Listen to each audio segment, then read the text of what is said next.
Hello guys! Alam nyo ba na napakagandang gumawa ng account dito sa RCBC Discartech? Dahil maaari kang kumita sa pamamagitan ng mga missions na ibinibigay nila everyday. Ang mga missions ay sa pamamagitan ng pag-login everyday, pagpa-load, buy e-pins, at pag-pay bills.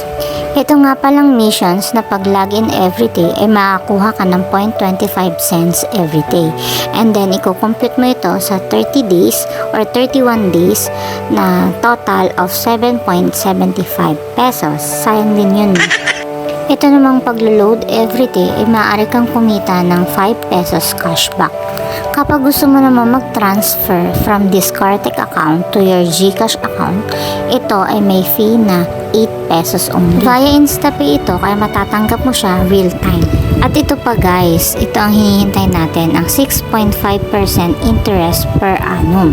Kung naka-basic deposit account ka, ay kikita ka ng 6.5% interest per annum kahit nakastock lang ang pera mo sa Discartech account. Kaya ano pang hinihintay nyo guys? Gumawa na rin kayo ng Discartech by RCBC.